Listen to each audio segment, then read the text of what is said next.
അത്യാധുനിക സൗകര്യങ്ങളോടെ നിർമ്മാണം പൂർത്തീകരിച്ച മൂവാറ്റുപുഴ PWD റെസ്റ്റ് ഹൗസ് ഉദ്ഘാടനം ചെയ്തു. സംസ്ഥാന പൊതുമരാമത്ത് ടൂറിസം വകുപ്പ് മന്ത്രി മുഹമ്മദ് റിയാസ് ഓൺലൈനിലൂടെയാണ് PWD റെസ്റ്റ് ഹൗസിന്റെ ഉദ്ഘാടനം നടത്തിയത്.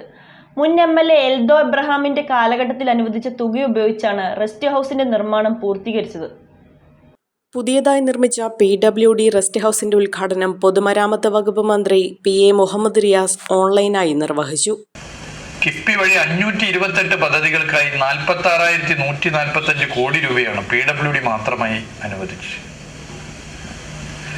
PWDക്ക് മാത്രമായി കിട്ടിയതാണ് ഞാനിവിടെ പറഞ്ഞത്. 46,145 കോടി 528 പദ്ധതികൾ.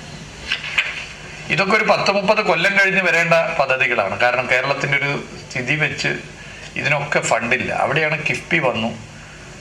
കിഫ്ബിയിലൂടെ 30 കൊല്ലം അപ്പുറത്തേക്കുള്ള വികസനം യാഥാർത്ഥ്യമാക്കാനായി. ഇങ്ങനെ വലിയ കുതിപ്പാണ് നാട്ടിലുണ്ടായിട്ടുള്ളത്. ചടങ്ങിൽ ഡോക്ടർ മാത്യു കുഴൽനാടൻ MLA അധ്യക്ഷത വഹിച്ചു. മുൻ MLA എൽദോ എബ്രഹാമിന്റെ കാലഘട്ടത്തിൽ മൂവാറ്റുപുഴയിലെ PWD റെസ്റ്റ് ഹൗസിനായി ബജറ്റിൽ അനുവദിച്ച തുകയാണ് പ്രവർത്തനങ്ങൾക്ക് അടിസ്ഥാനമായതെന്ന് മാത്യു കുഴൽനാടൻ MLA പറഞ്ഞു. നമ്മുടെ PWD റെസ്റ്റ് ഹൗസ് ബഹുമാനായ എൽദോ എബ്രഹാം ഇവിടെയുണ്ട്. അദ്ദേഹത്തിന്റെ കാലഘട്ടത്തിൽ അദ്ദേഹം MLA ആയിരിക്കുമ്പോൾ അദ്ദേഹത്തിന്റെ ശുപാർശ പ്രകാരം ബഡ്ജറ്റിൽ അനുവദിച്ച 5 കോടി രൂപ കൊണ്ട് പണി ആരംഭിച്ച്, അല്ലെങ്കിൽ ആ വർക്കിന്റെ ഭാഗമായി പുതിയ PWD റെസ്റ്റ് ഹൗസിനുള്ള പണി ആരംഭിച്ചു. അത് എൻ്റെ കാലഘട്ടത്തിൽ പൂർത്തീകരിച്ച് വളരെ ഭംഗിയായ നിലയിൽ 2 സ്യൂട്ട് റൂമും ഏതാണ്ട് 11 റൂമുകളോടും അതോടൊപ്പം തന്നെ ഒരു കോൺഫറൻസ് ഹാളിലൂടെയുള്ള പരിശ്രമമുണ്ട്.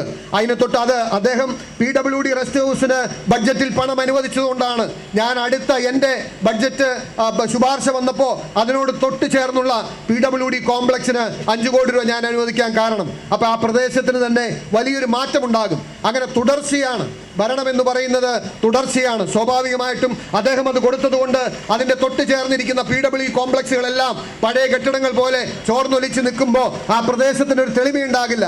അതുകൊണ്ട് അടുത്ത 5 കോടി രൂപ എൻ്റെ ശുപാർശ PWD കോംപ്ലക്സിന് കൊടുക്കാൻ കാരണം, ഇനി അതുകൂടി പൂർത്തിയാകുമ്പോൾ നമ്മൾ ആ ബൈപ്പാസ് കയറി മുകളിലേക്ക് പോകുമ്പോൾ ആ പ്രദേശത്തിന് പുതിയൊരു കാഴ്ച നമുക്ക് മൂവാറ്റുപുഴയിൽ ഉണ്ടാക്കാൻ കഴിയും. എൽദോ എബ്രഹാം ഗസ്റ്റ് ഹൗസിനായി പണം അനുവദിച്ചതിന്റെ തുടർച്ചയായാണ് അതേ കോമ്പൗണ്ടിൽ സ്ഥിതി ചെയ്യുന്ന PWD കോംപ്ലക്സിന് അടുത്ത വർഷം താൻ 5 കോടി രൂപ അനുവദിച്ചതെന്നും MLA വ്യക്തമാക്കി. 2 പദ്ധതികളും ഒരേ കോമ്പൗണ്ടിൽ വരുന്നതോടെ ആ പ്രദേശത്തിന്റെ വികസനത്തിന് വലിയ മാറ്റമുണ്ടാകുമെന്നും വികസനം ഒരാളുടെ കാലഘട്ടത്തിൽ ഒതുങ്ങുന്നതല്ലെന്നും അത് തുടർച്ചയായ പ്രക്രിയയാണെന്നും MLA പറഞ്ഞു. പുതിയ ബിൽഡിംഗിന്റെ സ്ട്രക്ചറൽ ഡിസൈൻ മാത്യു കുഴൽനാടൻ MLAയുടെ മാർഗനിർദ്ദേശത്തോടെയാണ് തയ്യാറാക്കിയത്.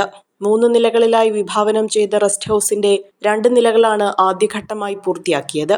633 ചതുരശ്ര മീറ്റർ വിസ്തൃതിയുള്ള താഴത്തെ നിലയിൽ ഒരു AC സ്യൂട്ട് റൂം, ഒരു നോർമൽ AC മുറി, ഒരു നോർമൽ നോൺ AC മുറി എന്നിവയ്ക്ക് പുറമെ dining hall, kitchen, store, pantry area, launch, store room, car parking സൗകര്യങ്ങളും ഒരുക്കിയിട്ടുണ്ട്.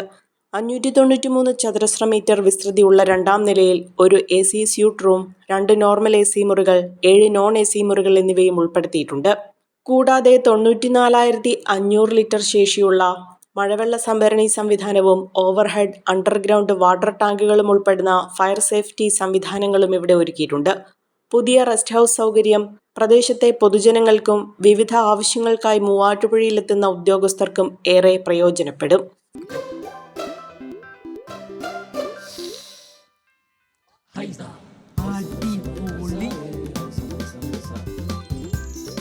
ഹൈസ കറി പൗഡർ ഉണ്ടെങ്കിൽ ഏത് പെണ്ണിനും നല്ല കൈപുണ്യമുള്ള വീട്ടമ്മയാകാം.